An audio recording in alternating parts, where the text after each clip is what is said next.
Hello, my name's Simonize, and welcome to another Simonize stream.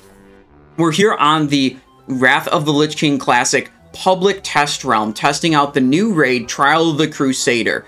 I'm here with my, with my guild run, 25-man. We just finished one run of the raid where we wiped a couple times, we learned the fights, and we all made new characters on the PTR, and we're just going to come in and do it again. So this run should be much cleaner. If you're watching on YouTube, you can go down below the video, and there'll be timestamps to when we do each boss, when we kill each boss, whatever. And also, if you're watching on YouTube, we're live 6 days a week at twitch.tv/SimonizeShow. So at the very moment you're watching, we may be live over there. So maybe pop by, see if you can catch one live, and say hi. That would be cool. Yeah, great. I think we're getting almost ready to go here. We had to take a little bit of a time break to let everyone recreate their characters and make sure their interface is good and all that stuff. Thor, hello. Diesel MP, hello. Wepper with the gotchi emote, love it. Got That Dough says, YouTube, come in here live, stop being weenies. HK2Z, hello. YouTube, Billy approve. Dude, I don't have that one enabled on my Better Twitch TV. I gotta find out what Billy approve emote looks like. Okay, we're starting up with... Oh.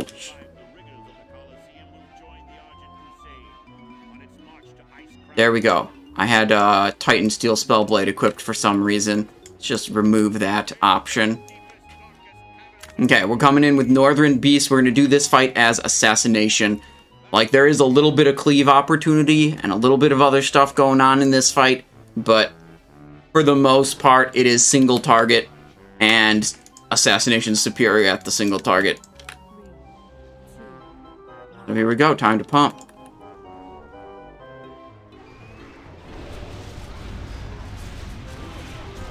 We're going to hold the speed potion to Acid Maw and Dread Scale, or maybe all the way to Ice Howl. I think it actually should be on Ice Howl, yeah.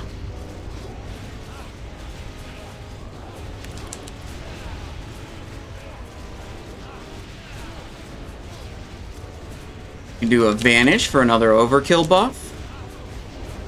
And I should have used a Cold Blood a little earlier. Switch on here to the Snowbold. Get 2 Mutilates. Good to go. Hit that. I think we can do one more Mutilate here. I don't want to use... where is it going? Bro. I don't want to put Mutilates on a target if I think it's going to die before I can Envenom, because that results in wasted combo points. So I got to make a decision on each of these and be like, well, is there enough time left in its life for me to, commit more Mutilates or not? Or do I just switch back onto the boss like that?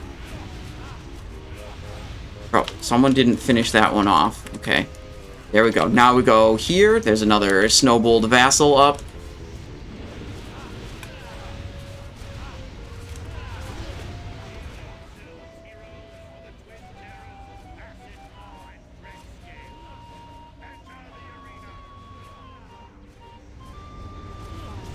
The targeting with the Vassals can be pretty finicky. Okay, we're killing Dread Scale first on the Worm boss.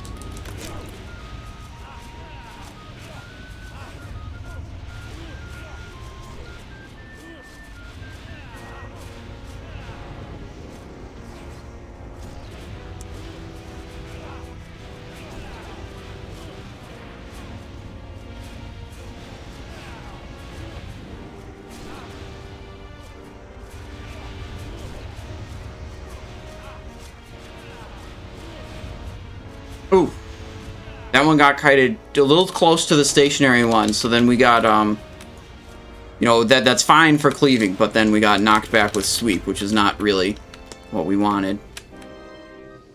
A lot of fire damage I gotta get away. We gotta quickly locate. It's gonna be stationary now, the one we want to be attacking. Finish this one off.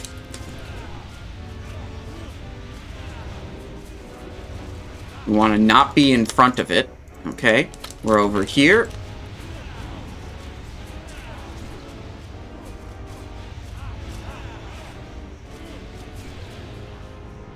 Ooh, moving. Re-up hunger.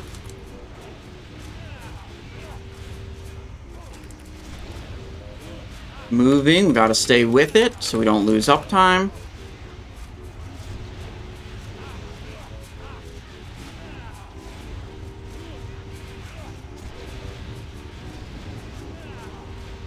Oof. Ideally, we would have killed it just a little bit quicker to make that not happen.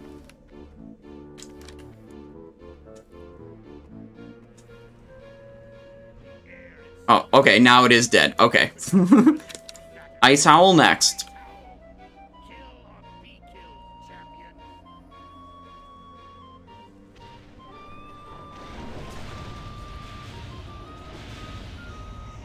We want to be at maximum melee range on this boss. Oh, our tank is dead. That's a problem. Okay, not that big of a problem. A meta tank picked it up. Secondary tank picked it up. Boss is tauntable, so.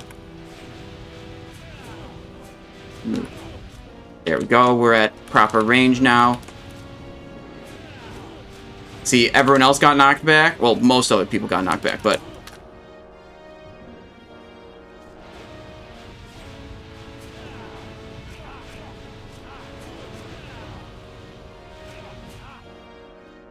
I'm gonna make sure I don't get hit by it.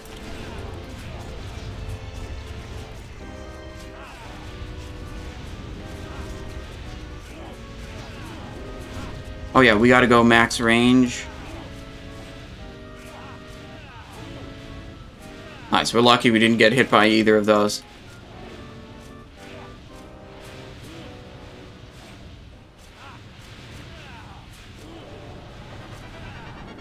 This is a 99 parse for sure, dude. Look at this clean Northrend Beasts kill. Look at that. Positioning's really good. The tanks got it so, like, they don't move at all, which is really helpful for the melee to make it so, like, every time the tank moves, the melee have to readjust also to get to max melee range. Now, where is he charging? We're good where we are. We don't have to move. So you want to be as close to the boss as you can while not being in his path. Because you want to get onto the boss as quickly as possible to start DPSing him after he gets stunned. But, you know, not getting hit by him. Okay, we go combat for the next one. All of this stuff sucks. So combat, and then we go equip my combat set. Boom. There we are. On Lord J, we're going to do a lot of Fan of Knives damage. On the first one, yeah.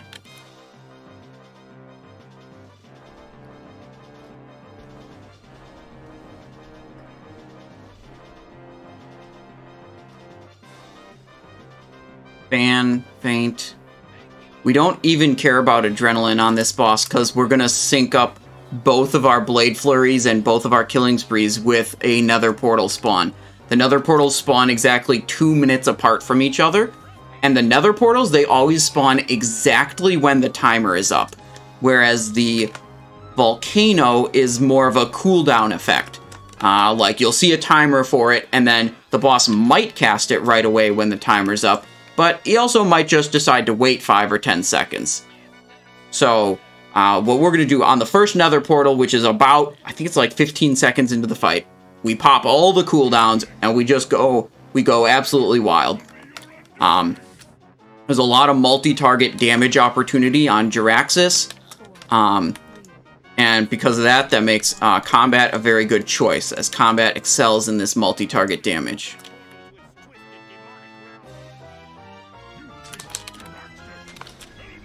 Put up our Slice and Dice. If you really wanted to try hard, you would desync your trinkets so that they would spawn at the same time, or they would trigger at the same time as the first Nether Portal.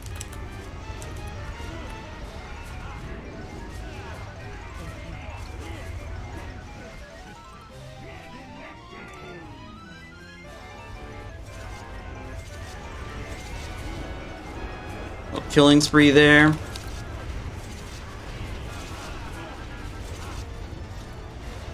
I didn't actually change my target to the nether portal. That's a bit of a oof. I could have got more auto attack damage on the nether portal. Keeping Slice up and trying to hit as many fans on all these as possible. So we got 2 Mistress of Pain spawn. You should be able to kill the nether portal and only get 1. And that's a little bit on me, because I didn't actually do the maximum amount of damage to the nether portal as I could have. Okay, we're back down to 1 target here, so we're going to temporarily be in basically a single target rotation until the, volcano spawns, and then we'll have a multi-target rotation again.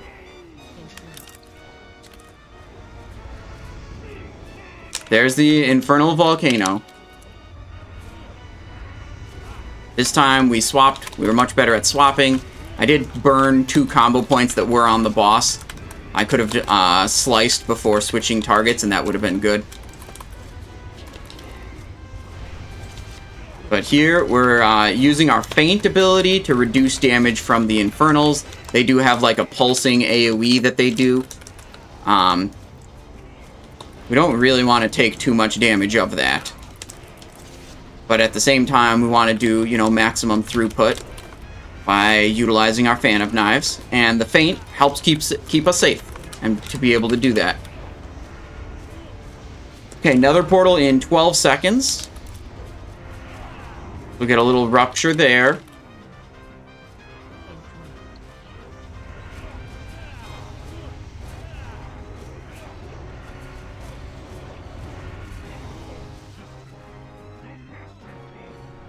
Here we go. This one we got trinkets synced up for. That's nice.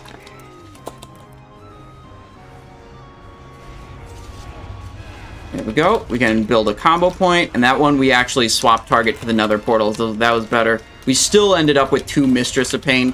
It wasn't, we need a little more damage on those nether portals to kill it fast enough to only get 1. Slice.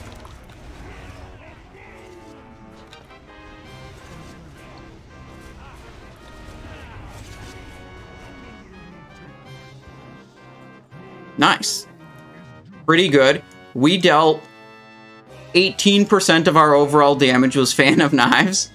We had 2 nice Blade Flurries, doing about 242,000 damage total. And our killing sprees were 25k apiece. Which both of them got cloned by Blade Flurry too. Okay, next boss is Faction Champions. Talon Strike Crossbow. Yeah, pass. Oh, that's Biss. Pass. For rogues, we want to do same poisons as last time. Do you guys remember what they are? Yeah, I can deploy. Don't worry, we got like 5 repair bots deployed. Okay, so on Faction Champions, we did this on the first clear, and I really liked this strategy. We're not messing around with, like, single target AoE. Well, I don't have Jeeves. Even though my character is called Simon Jeeves. That's not why. Yes. Okay, I was talking to some people on voice. So, on Faction Champions, what we did last time, and we're doing again this time, is AoEing everything down. I think it makes the fight way too complicated.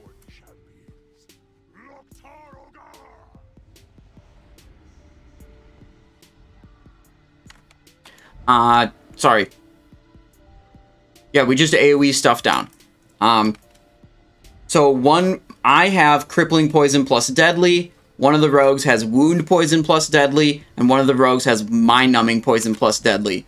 And, like, we're each just, assigned to one of the mobs. We, like, stun it and lock it down while casting Fan of Knives as much as possible. We're going to spread debuffs on everything. The Death Knights are going to spread diseases on everything. The Death Knights, we're going for total damage throughput. These guys do have an AoE damage reduction of 75%. However, 75% off on your AoE, you're still doing more total damage by AoEing, even with this up. And like the Death Knight diseases and the rogue poisons aren't reduced by this. Our Fan of Knives physical damage will be reduced by that, but it's like still we're dealing way more damage. Oh, nice. We got Abyss Necklace, Charge of the Demon Lord. We're doing way more damage by just AoEing, and we're making it way simpler by not having all these different crowd control assignments and like no AoE. Like we're not using polymorphs or other crowd control that breaks on damage. We do still have like a single target kill order for the people that do single target damage. But it's just like, yeah, we're gonna AoE stuff down. Here we go.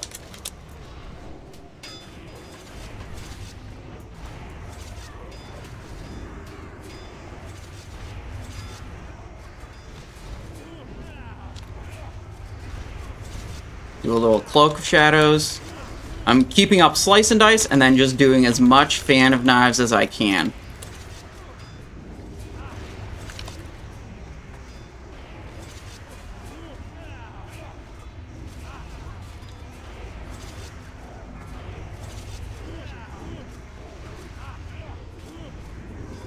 We're mostly looking to get rid of his Hellfire casts while we're sitting on this Warlock.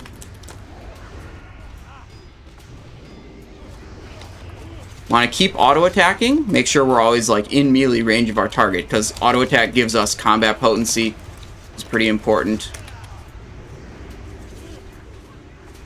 We want to always have a combo point on him so that we can kidney shot if needed. Otherwise, we'll just get all the other interrupts with kicks. Right there. We needed that point to do that kidney shot to stop the Hellfire. And that one we can get with kick. And we keep going. Jumping and doing my Fan of Knives is actually like intentional and important. When you're moving, which jumping counts as moving, you get a little bit of a bonus to the AoE radius of your Fan of Knives ability. So that helps you hit more targets, basically.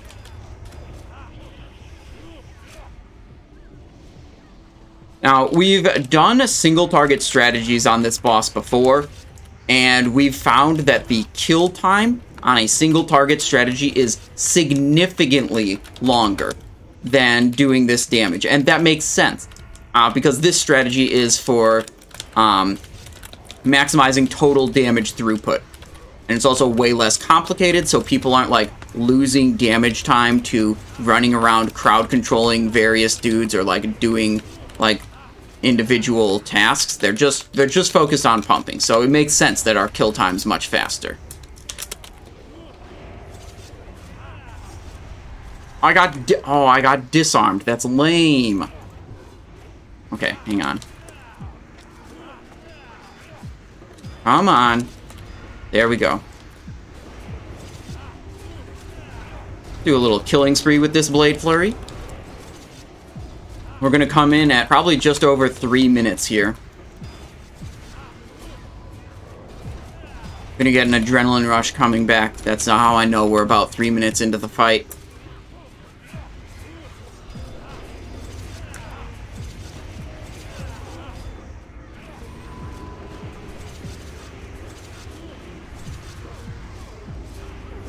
This is what I really like.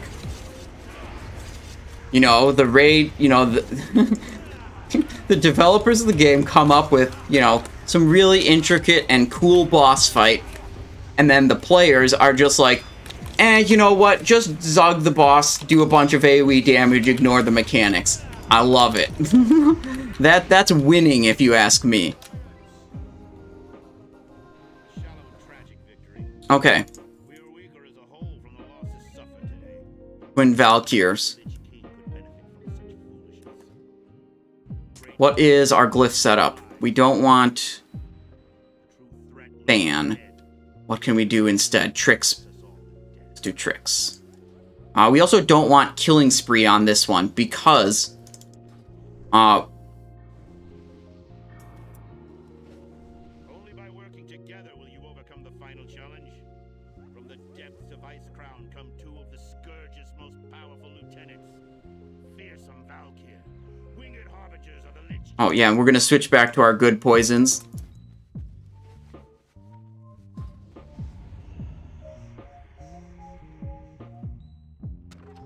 Okay, so the one thing we were a little confused about in our first run is, like, how exactly we wanted to approach this Twin Valkyr boss.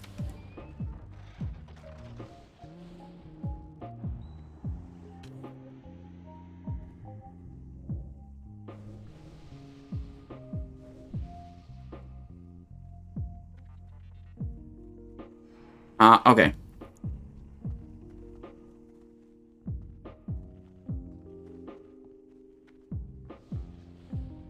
Looks like Fan of Knives damage is counted as AoE, but possibly instant poison doesn't count. That's correct. That's my understanding of the situation as well, KJ Camfly.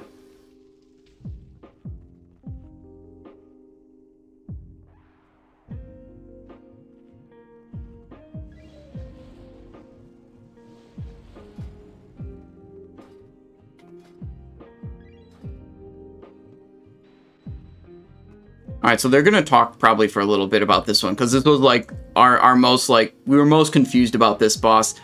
We were trying to do a strategy where, like, basically, the raid would stay, the majority of the raid would stay Dark Essence almost the entire time. We would only swap for Light Vortex, and even when it was, Shield on Darkbane, they were just like, don't bother switching, damage the boss, we'll beat the shield even with Dark Essence. But it was a little bit difficult. Yeah,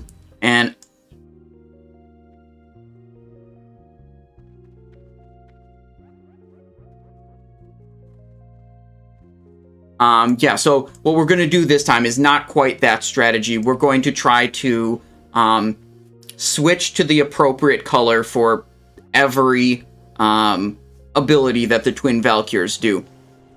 The way they work is they have a shield ability and they have a vortex ability. Wait, let me back up a second. You have Dark Essence and Light Essence. When I have Dark Essence, I deal bonus damage to Lightbane, and I deal reduced damage to Darkbane. And the opposite's true. If I get the Light Essence, I do bonus damage to Darkbane and reduced damage to Lightbane. So I have Dark Essence right now, so I want to focus on attacking Lightbane. The Valkyrs have abilities, either Shield or Vortex. When one of the Valkyrs does a Shield ability, they put up a big damage shield and they start casting a healing ability. You can't interrupt the healing ability until the damage shield is broken. So if Lightbane does a shield, we have to damage Lightbane a whole lot. If Darkbane does a shield, we have to, we might switch to Light and then damage Darkbane, because, like, we need the Light Essence to do that. Hang on. We're pulling the boss now, so I don't have much more time to explain. I gotta get this opener properly, which I've already fucked up.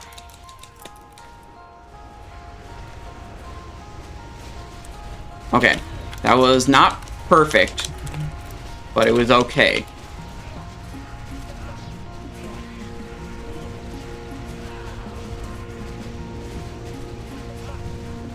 Okay, so we're on Lightbane.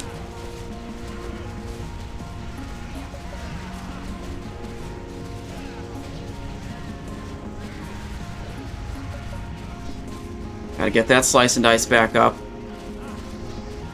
Abilities happening soon.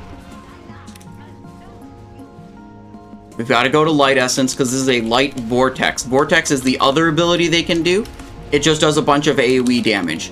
And if Lightbane casts it, the Light Valkyr, it'll do a bunch of light damage.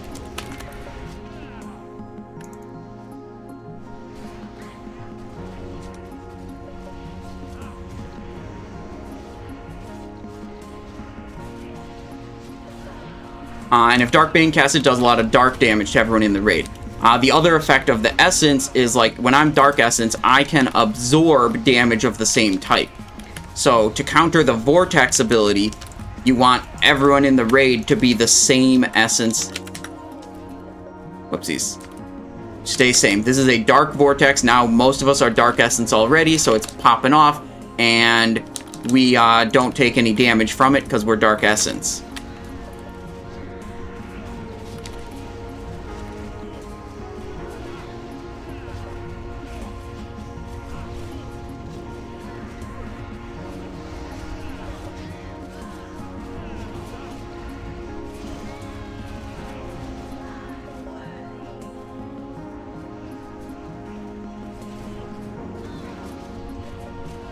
We're about to have another boss ability. I'm going to wait to do this Blade Flurry until after the ability.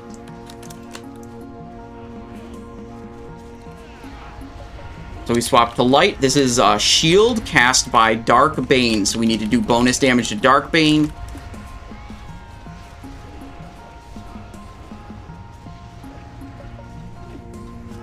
Doing Blade Flurry.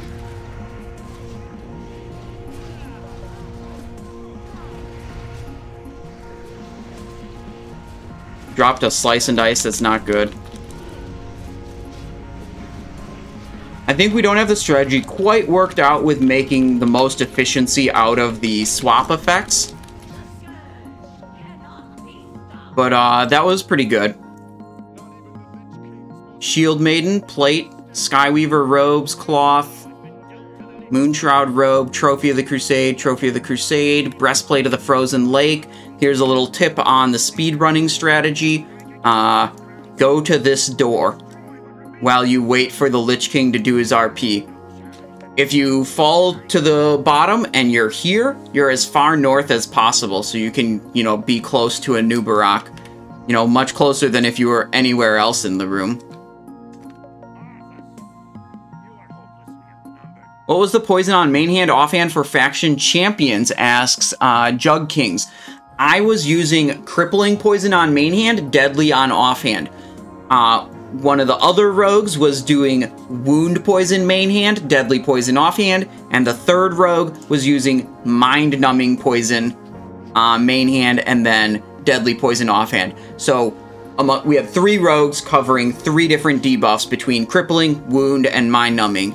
And just applying that to everyone, you know, in the faction champions encounter made it super smooth. Like, they were all slowed, they all had healing reduction on them, and they all had, you know, cast speed slow as well. Now, for this boss, there's an interesting consideration, is combat is definitely going to do more total damage output if you count damage to boss and damage to adds. However, our raid has enough cleave damage and AoE damage to take down those adds. I don't feel like we need more add damage. So I'm intentionally choosing Assassination because Assassination is going to do more damage to the boss. My total damage output is going to be going to be lower than most of the other classes, but my boss damage is probably going to be on top, just like the best. Because I'm not focusing on like spreading damage to the adds. And really the hard part of this encounter is the final phase.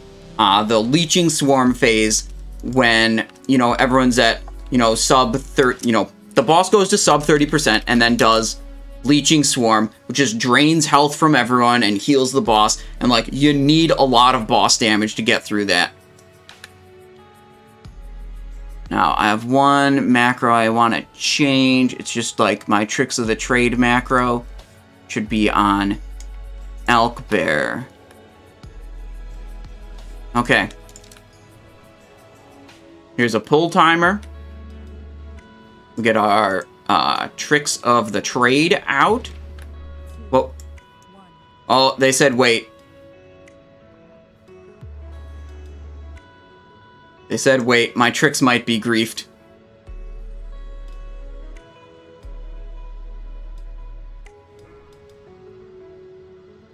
$40 seconds. Okay, that's good. All of our tricks were screwed up, so we need that time. Oh, just mine? Oh yeah, I can see that. I was actually the only one who screwed up their tricks. I said everyone. Unlucky.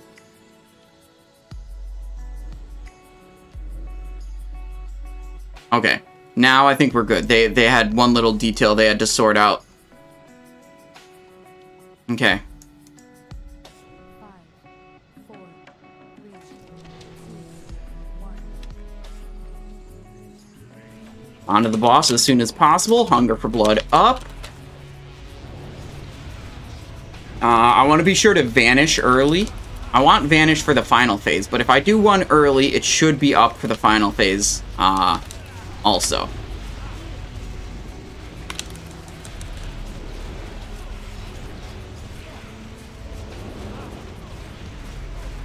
There we go. 2 ice patches in front, just how we want it. Our Tricks of the Trade is up, so we'll hit it on Elm, one of our warlocks. Hopefully they will notice and they will, you know, snapshot their corruption or whatever.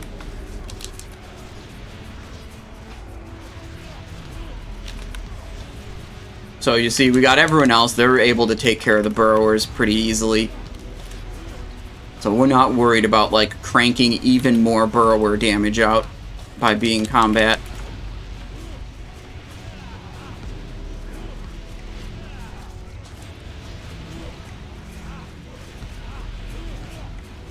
Okay, the submerge is about to happen, so the tank's gonna pull the boss pretty far away. We do the Envenom, and then we switch over here.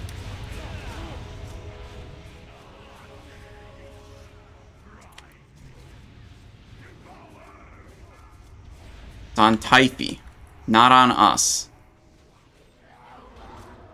I had the Penetrating Cold debuff on me, so I cloaked it off. It's just a put on...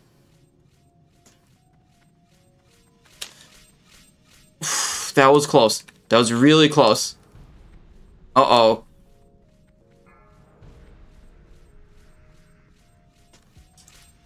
Unlucky. That was screwed up. Okay, so the person kiting brought him over there, and I think kind of some people on voice chat kind of panicked. They was like, we don't want to delete those. When we kite the spikes into an ice patch, it'll like delete the ice patch. Those are like positioned really nicely for our boss tanking. So unfortunately, we have a wipe here, which means no cloaks for us in this one. But, you know, we had 50 attempts going into this.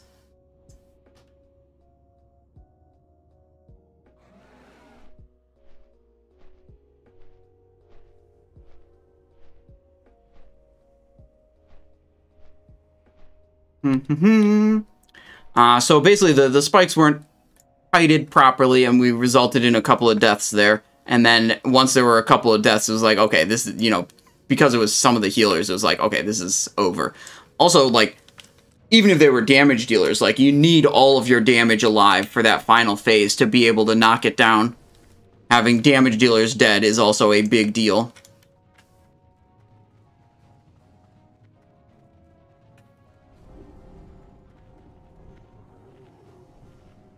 Zway Wow says, I look forward to our cloaks being griefed every week by that one guy that doesn't know how to do Impale.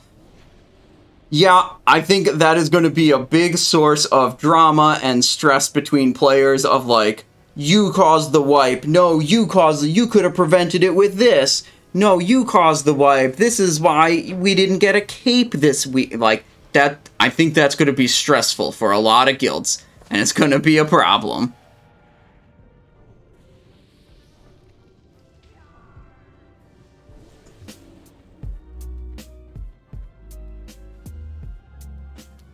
Every time we wipe, change hats? Dude, no. This hat is really good. I don't have any hat that's fuzzier than this. Look, it feels so good. Just look at my face, and you can... Oh. That's how you can know how fuzzy it is. Well, it's also my only hat with a meta socket. You see, I put the meta gem in the middle right there. So it's easily my best statted hat. I mean, meta gem's super important. 5, 4, 3,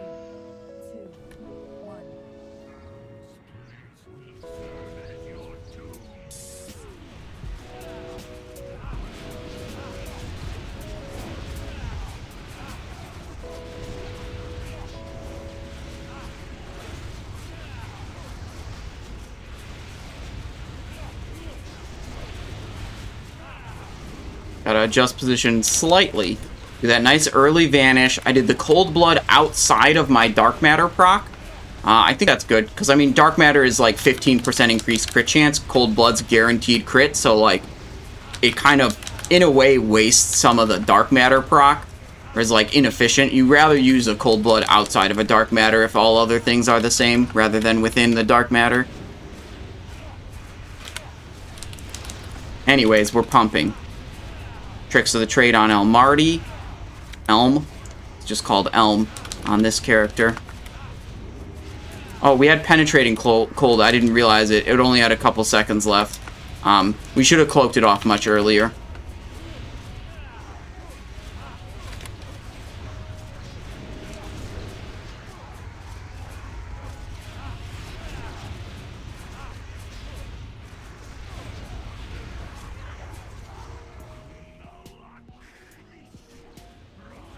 Oh, shit. I gotta get out of this in case it chases me. Okay. It was not on me. But if you're on the ice patch at the start of that phase, it's really dangerous because you can't move very much when you're on the ice patch like that. So you could cause problems. So look, the guy got bopped, and then right before the bop expires, he actually walks onto the ice patch. The point of that is to just delay as long as possible. You know, that first, here we go. No stealth has it. Oh, can I get a Hunger for Blood off of one of these dudes? Anyone? Pursue on Anub'arak. Do we want to get rid of this?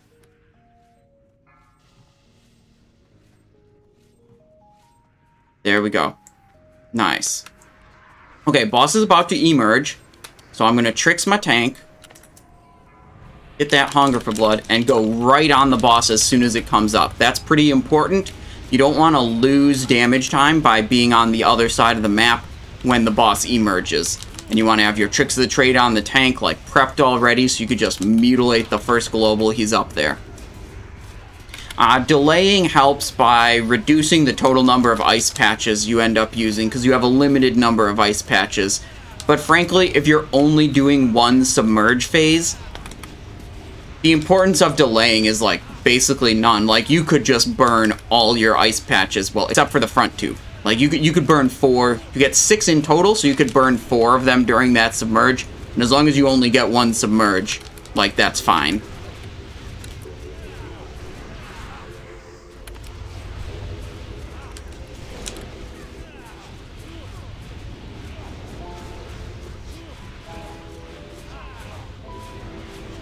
Okay, our cooldowns are back up. Here's Leeching Swarm.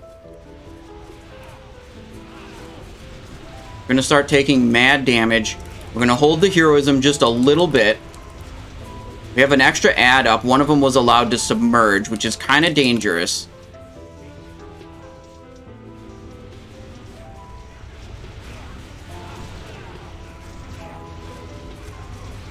I have the penetrating cold again. There we go, it's over, we lived it.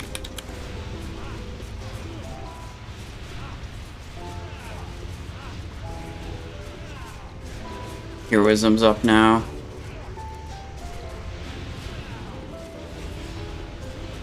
Okay, we're gonna be at very low health basically this entire phase, just barely staying alive.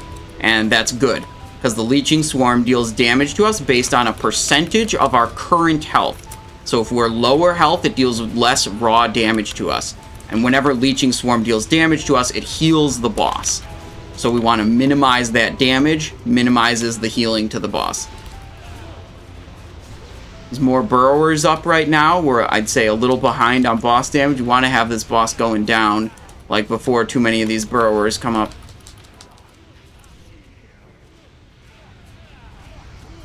I think these are being kited now.